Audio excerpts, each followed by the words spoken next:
Hello and welcome. Today we're reading another story from Rootabaga Stories by Carl Sandburg. And today's story is titled Three Boys with Jugs of Molasses and Secret Ambitions. In the village of Liver and Onions, if one boy goes to the grocery for a jug of molasses, it is just like always. And if two boys go to the grocery for a jug of molasses together, it is just like always. But if three boys go to the grocery for a jug of molasses, each and all together, then it is not like always at all. Eat a piece of pie grew up with wishes and wishes working inside him.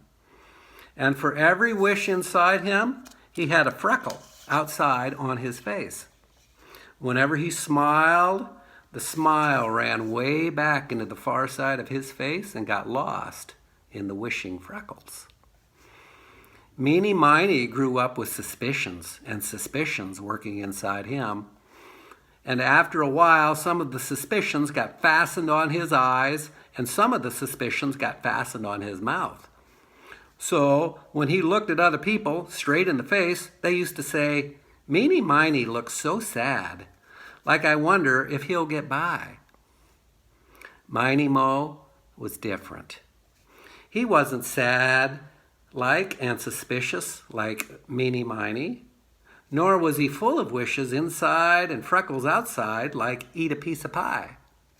He was all mixed up inside with wishes and suspicions. So he had a few freckles and a few suspicions on his face. When he looked other people straight in the face, they used to say, "I don't know whether to laugh or cry."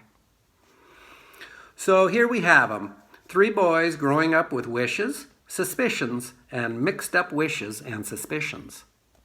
They all looked different from each other. Each one, however, had a secret ambition. And all three had the same secret ambition. An ambition is a little creeper that creeps and creeps in your heart, night and day, singing a little song, "Come and find me, come and find me." The secret ambition in the heart of Eat a Piece of Pie, Meeny Miny, and Miny Mo was an ambition to go railroading. To ride on railroad cars at night and day, year after year. The whistles and the wheels of railroad trains were music to them. Whenever the secret ambition crept in their hearts and made them too sad, so sad it was hard to live and stand for it, they would all three put their hands on each other's shoulders and sing the song of Joe. The chorus was like this.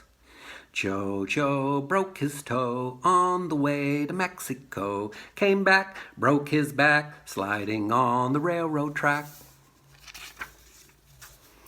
One fine summer morning, all three mothers of all three boys gave each one a jug and said, "Go to the grocery and get a jug of molasses." All three got to the grocery at the same time, and all three went out of the door of the grocery together, each with a jug of molasses together, and each with his secret ambition creeping around in his heart, all three together. 2 blocks from the grocery store, they stopped under a slippery elm tree. Eat a Piece of Pie was stretching his neck, looking straight up into the slippery elm tree.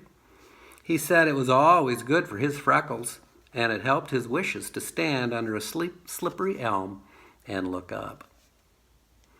While he was looking up, his left hand let go of the jug handle of the jug of molasses. And the jug went ka-flump, ka-flumpity-flump, down on the stone sidewalk, cracked to pieces, and let the molasses go running out over the sidewalk. Here's a picture of it.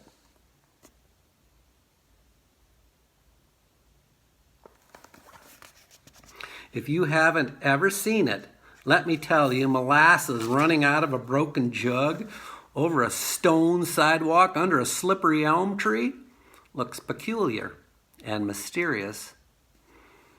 Eat a Piece of Pie stepped into the molasses with his bare feet. "It's a lot of fun," he said. "It tickles all over." So Meeny Miny and Miny Mo both stepped into the molasses with their bare feet. Then what happened just happened. One got littler, another got littler, all three got littler. "You look to me only big as a potato bug," said Eat a Piece of Pie to Meeny Miny and Miny Mo. "It's the same like you look to us," said Meeny Miny and Miny Mo to Eat a Piece of Pie. And then, because their secret ambition began to hurt them, they all stood with hands on each other's shoulders and sang the Mexico Joe song. Off the sidewalk they strolled, across a field of grass. They passed many houses of spiders and ants. In front of one house, they saw Mrs. Spider running over a tub washing clothes for Mr. Spider. "Why do you wear that frying pan on your head?" they asked her. In this country, all ladies wear the frying pan on their head when they want a hat. "But what if you want a hat when you are frying with the frying pan?" asked Eat a Piece of Pie. "That never happens to any respectable lady in this country." "Don't you ever have any new style hats?" asked Meeny Miny. "No, but we always have new style frying pans every spring and fall." Hidden in the roots of a pink grass clump, they came to a city of twisted-nosed spiders. On the main street was a store with a show window full of pink parasols. They walked in and said to the clerk, "We want to buy parasols." "We don't sell parasols here," said the spider clerk. "Well, lend us a parasol apiece," said all three. "Gladly, most gladly," said the clerk. "How do you do it?" asked Ida. "I don't have to," answered the spider clerk. "How did it begin?" "It never was otherwise." "Don't you ever get tired?" "Every parasol is a joy." "What do you do when the parasols are all gone?" "They always come back. These are the famous twisted-nose parasols made from the famous pink grass. You will lose them all three. Then they will all walk back to me here in this store on Main Street. I cannot sell you something I know you will surely lose. Neither can I ask you to pay for something you will forget.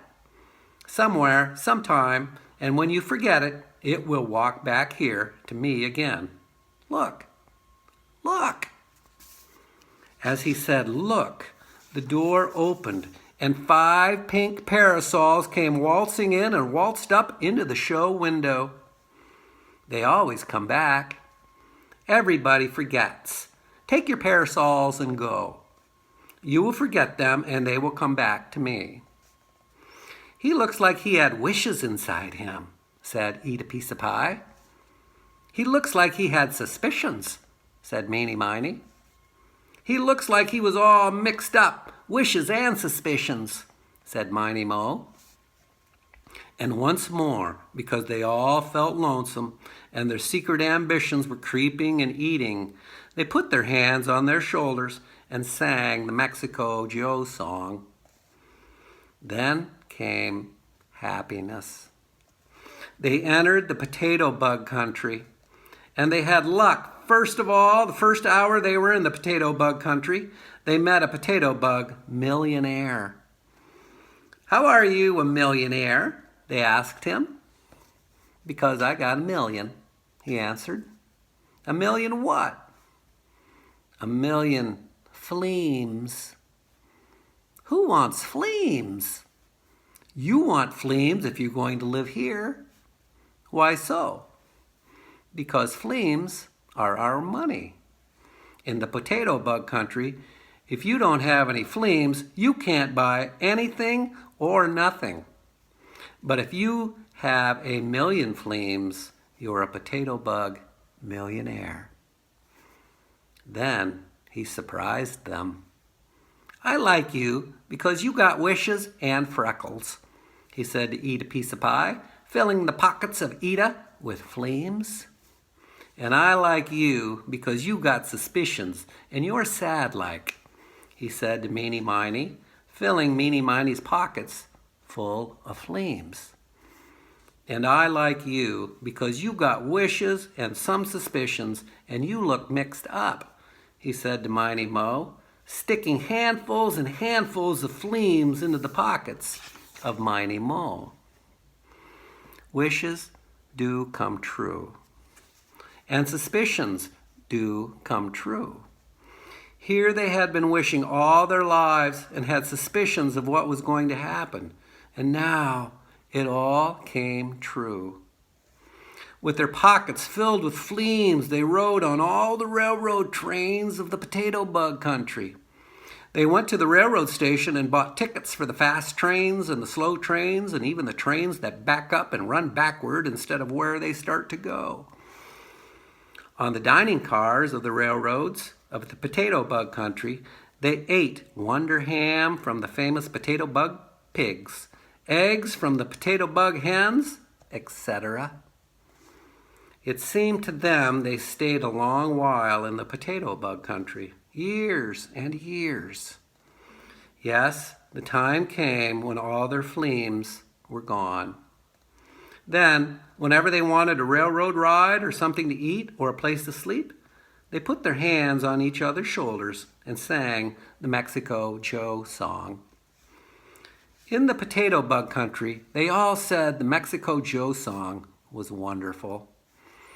One morning, while they were waiting to take an express train on the early Ohio and Southwestern, they sat near the roots of a big potato plant under the big green leaves, and far above them they saw a dim black cloud, and they heard a shaking and a rustling and a spattering.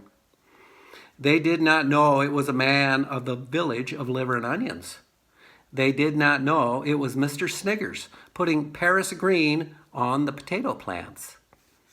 A big drop of Paris green spattered down and fell onto the heads and shoulders of all three, Eat a Piece of Pie, Meeny Miny, and Miny Mo. Then what happened just happened. They got bigger and bigger. 1, 2, 3. And when they jumped up and ran out of the potato rows, Mr. Sniggers thought they were boys playing tricks. When they got home to their mothers and told all about the jug of molasses breaking on the stone sidewalk under the slippery elm tree, the mother said it was careless. The boys said it was lucky because it helped them get their secret ambitions. And a secret ambition is a little creeper that creeps and creeps in your heart night and day, singing a little song. Come and find me, come and find me.